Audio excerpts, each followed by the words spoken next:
வணக்கம். வசியின் வாசிப்புகளில் கம்பராமாயணம் யுத்தகாண்டம் பகுதியில் முதற்போர் புரிபடலம். ராவணனிடம் ராமபிரானின் தூதுவனாகச் சென்று வந்த அங்கதன் போரே தவிர இனி வேறு சமாதானம் இல்லை என்பதை அறிவித்ததும் வானர சேனா வீரர்கள் திக்குகள் தோறும் போர் முரசுகளை அறிவித்தார்கள். ராமபிரான் பாசறையில் உள்ள தமது வானர வீரர்களை நோக்கி, வீரர்களே, நீங்கள் இலங்கையின் வாசல் தோறும் முறையை அணிவகுத்து நிற்பீராக. முன்பு கடலை தூர்த்த உங்கள் கைகளினால் ஆங்காங்குள்ள மலைகளையும் பாறைகளையும் முன்னைவிட 3 மடங்கு அதிகமாக கொண்டு வந்து எரிந்து காவலுள்ள சிறந்த இலங்கை மாநகரை சுற்றியுள்ள அகழியை தூர்த்து விடுங்கள். ராட்சதர் போகின்ற பாதைகளிலெல்லாம் பல மரங்களையும் பிடுங்கி வந்து போடுங்கள். அதனால் அவர்கள் இயங்க முடியாமல் தடுத்து விடுங்கள். போருக்கு வருக என்று அரக்கரை அறை கூவுங்கள். இக்கணமே சூரியனும் கடக்க முடியாத இலங்கை நகரத்தின் கொடி நாட்டிய மதில்களை கைப்பற்றிக் கொள்ளுங்கள் என்று கட்டளையிட்டார். உடனே வானர வீரர்கள் எங்கும் விரைந்து சென்று மலைகளையும் மரங்களையும் கொண்டு வந்து அகழியில் இட்டார்கள். அதனால் அந்த அகழியில் வாழும் உயிரினங்களாகிய முதலை முதலியவைகள் நிலைக்கெட்டோடின. அகழியின் நீர் அப்பால் சென்றது. வானர வீரர்கள் இலங்கைக்கு உள்ள கடல் போன்ற அகழியை முற்றுமாக தூத்தார்கள். அப்போது வெளியே பரவிய அகழியின் வெள்ள நீர் ராமபிரானுக்கு துணை செய்வது போல இலங்கையின் உட்புகுந்து ஊரை வளைத்துக் கொண்டது. இலங்கையின் அகழி நீர் வெளியே செல்லவே ராவணனுடைய மெய்ப்புகழை முளையோடும் கலைந்து முடிந்தது போல வானர வீரர்கள் அங்கே இருந்த தாமரை கொடிகளை அக்கிழங்கோடும் பிடுங்கி எறிந்தார்கள். மேலும் அங்குள்ள கருங்குவளை மலர்கள் நீரின்றி குவிந்தன. அக்காட்சியானது இகழத்தக்க தன்மையுடையவனான ராவணனின் வலிமையால் பெற்ற புகழும் இன்றோடு போய்விட்டது என்று இலங்கையின் அகழி தானும் அழுவதை போன்றிருந்தது. மற்றும் தண்டாக இருந்த பசிய தாமரை கொடிகள் வேரோடு பறிக்கப்பட்டு போய்விட்டதனால் பரவிய சிறகுகளை உடைய வண்டுகள் தாம் இசைக்கும் பண்கள் மாறுபட்டு கெடநிலை கெட்டு ஓடின.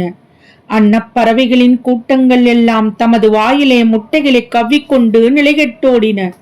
வானர வீரர்கள் போர் காரணமாக இங்கும் அங்கும் தாவினார்கள்.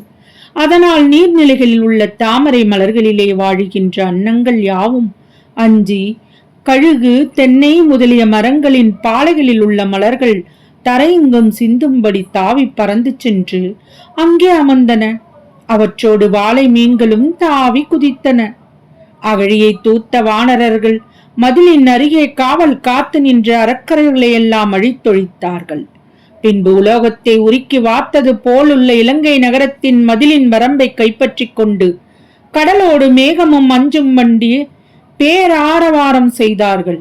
அச்சமயம் மேருமலையைப் போல உயர்ந்துள்ள மதிலின் மேலேறி நின்ற வானரர்கள் மதிலின் மீது எங்கும் அதிகமாக நாட்டிய வெண்கொடிகள் போல காணப்பட்டார்கள். அவ்வாறு வானரர்கள் ஏறி நின்றதால் அவர்களின் பாரத்தை தாங்க மாட்டாது இலங்கை நகரத்து மதில் தானே தரையில் எழுந்துவிட்டது. அதனால் அந்த மதிலை இடிக்க வேண்டியது என்பது வானரர்களுக்கு இல்லாமல் போய்விட்டது. வானர்களின் போர்க்கோலத்தை கண்டதும் அரக்கர்கள் யாவரும் போருக்கு உடனே எழுந்தார்கள்.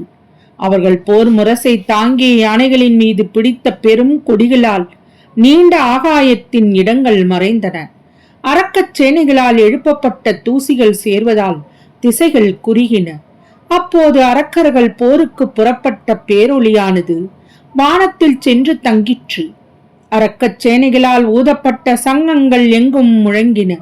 அந்த அரக்கர்கள் அணிந்து கொண்டிருந்த பலவகை ஆரங்களும் ஒன்றோடு ஒன்று நெருங்கி உரசி ஒலித்தன. ஆடும் தன்மையை கொண்டு அழகிய குதிரைகள் பூட்டியிருந்த கிண்கிணி மாலைகளும் ஒலித்தன. பெரிய மணிகள் அழுந்தி தேரில் கட்டியுள்ள மணிகள் பக்கங்களில் ஒலித்தன. பாகின்ற மதநீரை கொண்ட யானைகளின் இரு பக்கங்களிலும் கட்டிய மணிகள் கணீர் கணீர் என்று ஒலித்தன. போர் உக்கிரமாக தொடங்கிற்று. அரக்கர்கள் பழமையான குலத்தின் வேரோடு அழியவும் மற்ற இனத்தவர்களே என்ன தேவர்களும் மனிதர்களும் வாழ்வு பெறவும் வந்ததாகிய ஒப்பற்ற நிமித்தத்தை உள்ளே கொண்ட காலத்தை விதியே தோற்றுவிக்க வானர வீரர்கள் பெரும் மகிழ்ச்சியுடன் அரக்க வீரர்களை எதிர்த்து தாக்கினார்கள். வானரர்கள் கற்களாலும் மரங்களாலும் தங்களை தாக்கவும், அரக்கர்கள் அம்புகளாலும் வேல்களாலும் மற்றுமுள்ள ஆயுதங்களாலும் அவர்களை பதிலுக்கு தாக்கினார்கள். கொடிய அரக்கர் விட்ட அம்புகள் வானரர் விட்ட மலைகளை தாக்கி பொடி பொடியாக்கின. அதே போல் அரக்கரது அம்புகளை வானரரது மரங்கள் பொடியாக்கின. உடனே வானரர்கள் ஏந்தி நிற்கும் மரங்களை தமது வேல்களை எறிந்து அரக்கர்கள் சிதைத்தழித்தார்கள். வானரர்கள் மிகவும் கோபத்துடன் பாறைகளை எல்லாம் அரக்கர்களின் மேல் வீசி எறிந்தார்கள். அப்பாறைகள் வந்து தங்கள் மீது மோதியதால் அரக்கர்கள் சிலர் தலை உடைந்து போனார்கள். சிலருக்கு வாயின் வழியாகவும் காதுகளின் வழியாகவும் மூக்கின் வழியாகவும் அவரது மூளைகள் வெளிப்பட்டன. அரக்கர்கள் தொடுத்துவிட்ட அம்புகளினால் சில வானரர்கள் தமது உடல் எங்கும் புண்ணாக, அப்புண்ணில் இருந்து வெளிப்பட்ட குருதி தரையில் சிந்தி வழிந்தோடவும் தாம் கையில் பற்றிய கற்களுடனே கீழே உருண்டு விழுந்தார்கள். அதே சமயம் வானரர்கள் எரிந்த கற்களினால் தாக்கப்பட்ட அரக்கர்கள் சிலர் இறந்து போனார்கள். அரக்கரின் வேல்களுக்கு தமது கையுடன் உயிரையும் பலி கொடுத்த வானரர்கள் சிலர் தாம் உட்கார்ந்திருந்த மதிலின் வெளிப்பக்கமாக விழுந்து மண்ணிலே புதைந்து போனார்கள். பதிலுக்கு வானரர்கள் கடும் சினம் கொண்டு பற்களால் கடித்தும் கையினால் குத்தியும் கழுத்து அரும்படி பிடித்தும் கூரிய நகங்களால் இரு பிளவாகச் செய்தும் முட்டிகளால் தாக்கியும் கால்களால் உதைத்தும் கணக்கில்லாத அரக்கர்களை அழித்துழித்தார்கள். கொடும் கண்ணை கொண்ட அரக்கர்கள் உடனே தோமரம் முதலிய ஆயுதங்களை வீசியும் அம்புகளை எய்தும் இரும்பு தூண்களால் தாக்கியும் வேல்களால் வெட்டியும் செய்த போரினால் வானர வீரர்கள் குறைந்து போனார்கள். போர் வீரர்களின் உடம்பில் இருந்து வெளிப்பட்ட இரத்தம் எங்கும் வெள்ளக்காடாக பரவியது. அந்த இரத்த நீர் தோய பெற்ற இலங்கை நகரத்து செம்பொன் மதிலானது பவழ மாலையைப் போல காட்சியளித்தது.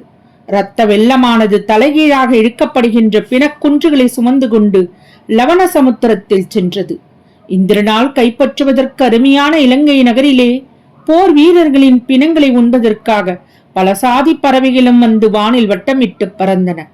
அப்போது அப்பறவைகளின் கூட்டம் வானில் நெருங்கியதனால் அங்கே ஒரு பந்தல் போட்டது போல் இருந்தது. செவ்வானம் போன்ற இரத்த கடலிலே இரவு போன்ற அரக்கர்களின் குறைபட்ட உடல்கள் எழுந்து அங்கும் இங்கும் நின்று ஆடலாயின. பார்க்கின்றவர்களுக்கு அச்சத்தை தருகின்ற செந்நிறமுள்ள இரத்த வெள்ளத்திலே பறவைகள் முழுகி எழுந்து பறப்பதும் திரும்ப முழுகுவதுமாக இருந்தன. அப்போது அவைகளின் அழகிய சிறகுகளில் படிந்த இரத்த துளிகளை சிந்த அத்துளிகள் இலங்கை நகரத்து மாட மாளிகைகளின் மேலும் கூட கோபுரங்களின் மேலும் மதில்களின் மேலும் நாட்டிய பலவண்ணம் கொண்ட பெரும் கொடிகளும் மீது படர்ந்தின. அதனால் அக்கொடிகள் செந்நிற கொடிகளாக மாறி தமது முந்தைய நிறத்தை இழந்தன. தொடரும். வசியின் வாசிப்புகளை சப்ஸ்கிரைப் பண்ணுங்க, லைக் பண்ணுங்க, ஷேர் பண்ணுங்க, உங்க கருத்துக்களை கமெண்ட்ல பதிவு பண்ணுங்க. நன்றி.